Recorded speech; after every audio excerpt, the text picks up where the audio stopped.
मित्रों, आजकल आप सनातन धर्म को लेकर बहुत सी बातें सुन रहे हैं। धर्म को लेकर लोगों में आस्था तो कम नजर आ रही है, लेकिन इसे लेकर बहुत बवाल चल रहा है।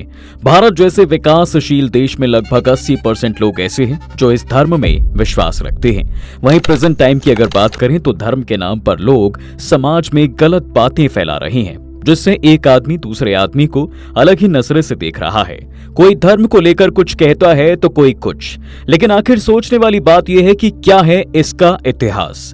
कहीं लोग अपने हिसाब से तो नहीं इसका प्रचार कर रहे। देखिए, सनातन धर्म का मतलब है जो हमेशा के लिए सच। जिन बातों का सच्चा महत्व हो वही सनातन कहलाता है। जैसे सच सनातन है, वैसे ही ईश्वर सच है, आत्मा सच है, मोक्ष सत्य है, और इस सच के रास्ते को बताने वाला धर्म ही सनातन धर्म भी सच है। वही सच जो अनादिकाल से चला आ रहा है और जिसका कभी अंत नहीं होगा, वो ही सनातन कहलाता है, जिसका ना कोई शुरुआत हो और ना ही कोई अंत। यही सनातन धर्म का सच है। वैदिक या हिंदू धर्म को इसलिए सनातन धर्म कहा जाता है क्योंकि यही एक ऐसा धर्म है जो भगवान, आत्मा और मोक्ष को तत्व और ध्यान से जानने का रास्ता बताता है। कहते हैं मोक्ष का कॉन्सेप्ट इसी धर्म की देन है। एक निष्ठता, ध्यान, मौन और तप के साथ साथ नियम के अभ्यास और जागरण का मोक्ष ही रास्ता है। इसके अलावा कोई मोक्ष का रास्ता नहीं है। व्यक्ति को मोक्ष से आत्मज्ञान और भगवान का ज्ञान होता है। सनातन धर्म के मूल तत्व सत्य, अहिंसा, दया, क्षमा, दान, जप, तप, यम, नियम आदि हैं जो हमेशा के लिए ही रहेंगे। बाकी प्रमुख धर्मों के उदय के पूर्व वेदों में इन सिद्धांतों को तय कर दिया गया था। जो लोग ब्रह्म परमेश्वर को नहीं मानते वे झूठी दुनिया में जीते हैं। असत्य से मृत्यु काल में कभी न खत्म होने वाले अंधकार में पड़ते हैं। उनके जीवन की गाथा भ्रम और भटकाव की ही गाथा सिद्ध होती है। उन्हें कभी भी अमृतत्व नहीं मिलता। मृत्यु आए इससे पहले ही हिंदू धर्म के सच्चाई के रास्ते पर ही आ जाने में भलाई होती है, वरना कई योनियों में भटकने के बाद अंधकार में रहना पड़ता है। अहम ब्रह्मास्मि और तत्वमसि, यानी मैं ही ब्रह्म हूँ और तुम ही ब्रह्म हो। आपने कई बार ये सुना होगा। ये पूरी दुनिया जगत ब्रह्ममय है। ब्रह्म खुद में पूरा है, वैसे ही ये दुनिया भी खुद में पूरी है। पूरी दुनिया की उत्पत्ति पूर्ण ब्रह्म से ही हुई है, जो तत्व हमेशा सर्वदा निरंजन, निर्विकार, जिसका कोई आकार नहीं और हमेशा स्वरूप में ही स्थित रहता है, उसे सनातन कहते हैं।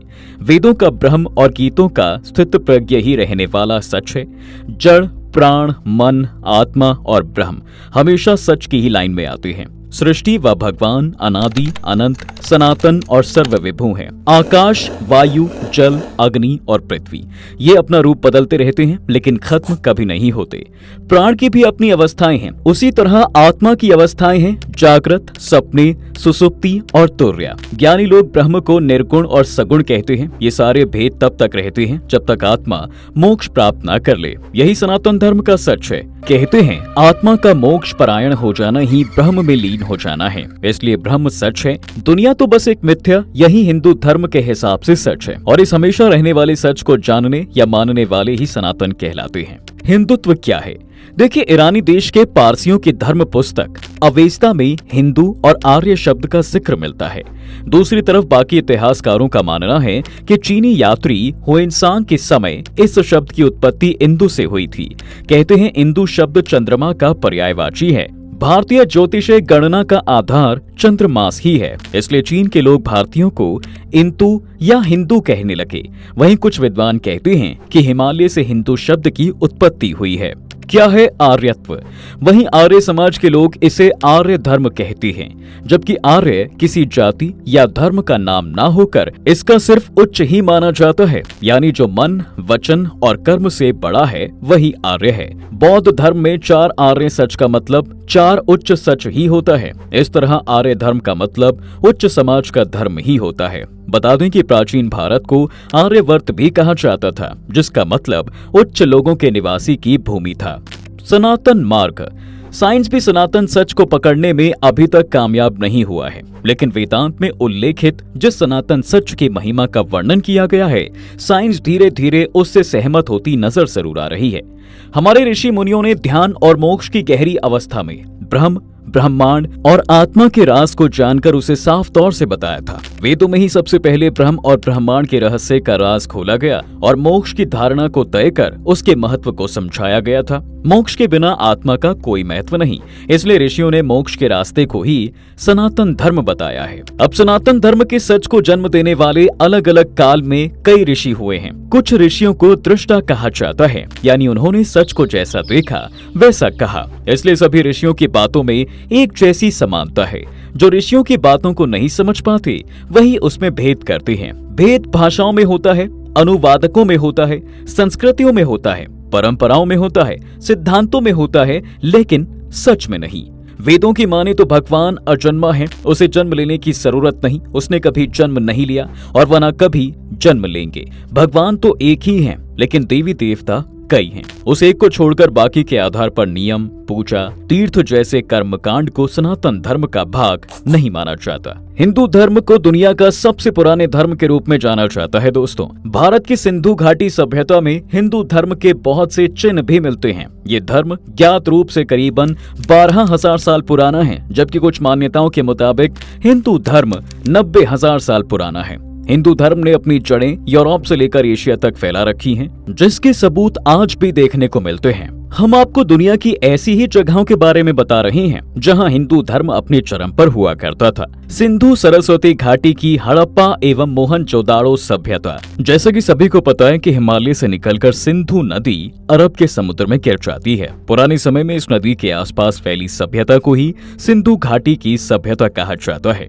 इस नदी के किनारे के दो जगहों हड़प्पा और मोहनजोदाड़ो पाकिस्तान में की गई खुदाई में सबसे पुराने और पूरी तरह विकसित नगर और सभ्यता का बचा हुआ भाग मिला। इसके बाद चनहूदड़ो, लोथल, रोपड़, आलमगीरपुर मेरठ, बड़ावली हरियाणा, धौलावरी गुजरात, अलीमुराद सिंध प्रांत, कच्छ गुजरात, रंगपुर गुजरात, मकरान तट बलूचिस्तान, कालीबंगा राजस्थान, सूरकोटदा, गुमला अफगान पाक सीमा आदि जगहों पर खुदाई करके पुराने समय में कई अवशेष इकट्ठे किए गए। अब इसे सिंधु प्रदेश की सभ्यता कहा जाता है। हड़प्पा और मोहनजोदाड़ो में कई देवियों की मूर्तियां मिली हैं। ये मूर्तियां मातृ देवी या प्रकृति देवी की हैं। पुराने समय से ही मातृ या प्रकृति की पूजा भारत के लोग करते रहे हैं और आज के समय में भी कर रहे हैं। यहाँ हुई खुदाई से पता चलता है कि हिंदू धर्म की पुरातन काल में कैसी स्थिति थी। 1921 की गई खुदाई में हड़प्पा से कई ऐसी चीजें मिली हैं जिन्हें हिंदू धर्म से जोड़ा जा सकता है। पुरोहित की एक मूर्ति, बैल, नंदी, मातृ देवी, बैलगाड़ी और शिवलिंग, ये सभी खुदाई में मिली थी। 1940 में खुदाई के समय पुरातत्विक विभाग के MS वत्स को एक शिवलिंग मिला जो करीबन 5000 साल पुराना है। बाली का प्राचीन मंदिर। बता दें कि इंडोनेशिया कभी हिंदू राष्ट्र हुआ करता था, लेकिन इस्लामिक धर्म के बाद ये राष्ट्र आज मुस्लिम राष्ट्र है। शोधकर्ताओं का मानना है कि जहां आज इंडोनेशियन इस्लामिक यूनिवर्सिटी है, वहां कभी हिंदू मंदिर हुआ करता था जिसमें महादेव और गणेश जी की पूजा होती थी। यहाँ से एक पुराना शिवलिंग भी मिला है। इंडोनेशिया का एक द्वीप है बाली, जहाँ आज भी हिंदुओं की संख्या अधिक है। जी हाँ, यहाँ के हिंदुओं ने अपने धर्म और संस्कृति को नहीं छोड़ा था। यहाँ पर एक इमारत के निर्माण की खुदाई के समय कुछ मजदूरों को मंदिर के अंश मिले, जिसके बाद ये खबर बाली के ऐतिहासिक संरक्षण विभाग को दी गई, जिसने खुदाई करने पर एक बड़े हिंदू इमारत को पाया जो पहले कभी हिंदू धर्म का केंद्र था। यही विशालकाय मंदिर आज बाली द्वीप की पहचान बन गया है। इतना ही नहीं, बाली में हिंदुओं के कई पुराने मंदिर हैं, जहाँ एक गुफा मंदिर भी है। इस गुफा मंदिर को गोवा गजह गुफा और एलिफेंटा की गुफा कहा जाता है। 19 अक्टूबर 1955 को इसे विश्व धरोहरों में घोषित किया गया। ये गुफा महादेव को समर्पित है। यहाँ 3 शिवलिंग बने हैं। पर्यटक देश विदेश से यहाँ दर्शन करने आते हैं। शंकर पुत्र सुकेश के 3 पुत्र थे, माली, सुमाली और माल्यवान। ये तीनों दैत्य द्वारा त्रिकुट समेरु पर्वत पर बसाई गई थी लंकापुरी। माली को मारकर देवों और यक्षों ने कुबेर को लंका का राजा बना दिया था। रावण की माता कैकसी सुमाली की पुत्री थी और अपने नाना के कहने पर रावण ने अपनी सौतेली माता एलविल्ला के पुत्र कुबेर से युद्ध किया और लंका अपने नाम कर ली। रावण ने सोम्बा और बाली द्वीप को जीतकर अपना अधिकार बढ़ा लिया था। अंक द्वीप, मलय द्वीप, वरहा द्वीप, शंख द्वीप, कुश द्वीप, यव द्वीप और आंध्रालय पर जीत हासिल की थी। रावण ने लंका को अपने नाम कर लिया था, जिसके बाद कुबेर को कैलाश पर्वत के आसपास के तिब्बत इलाके में रहने के लिए कह दिया। आज के युग के मुताबिक रावण का राज्य इंडोनेशिया, मलेशिया, बर्मा, दक्षिण भारत के कुछ राज्य और श्रीलंका पर राज था। वेटिकन शहर का शिवलिंग। देखिए, लोगों का मानना है कि वेटिकन तो वाटिका का बिगड़ा रूप है। वैदिक काल में ये जगह भी सनातन धर्म का केंद्र हुआ करती थी। यहाँ खुदाई के समय शिवलिंग निकला है, जो रोम के जॉर्जियन इट्रस्कन म्यूजियम में रखा गया है। ये भी कहा जाता है कि वेटिकन सिटी का मूल स्वरूप शिवलिंग की तरह ही है। इतिहासकार पीएन ओक ने अपनी रिसर्च में ये दावा भी किया है कि धर्म चाहे कोई भी हो, वो निकला हिंदू धर्म से ही है। कंबोडिया का हिंदू साम्राज्य। दुनिया का सबसे बड़ा हिंदू मंदिर परिसर और सबसे बड़ा धार्मिक स्मारक कंबोडिया में स्थित है। ये कंबोडिया के अंकोर में है। इसका निर्माण सम्राट सूर्यवर्मन द्वितीय 1112-53 ई के शासनकाल के समय हुआ था। ये विष्णु मंदिर है, लेकिन इसके पहले शासकों ने शिव मंदिरों का निर्माण किया था। वैसे तो कंबोडिया में हिंदू और बौद्ध मंदिर हैं, जो इस बात का सबूत देते हैं कि यहाँ भी हिंदू धर्म अपने चरम पर था। सदियों के काल खंड में 27 राजाओं ने यहाँ पर राज किया। कोई हिंदू रहा तो कोई बौद्ध। यही कारण है कि पूरे देश में हिंदू धर्मों के देवी देवताओं की मूर्ति बिखरी पड़ी हैं।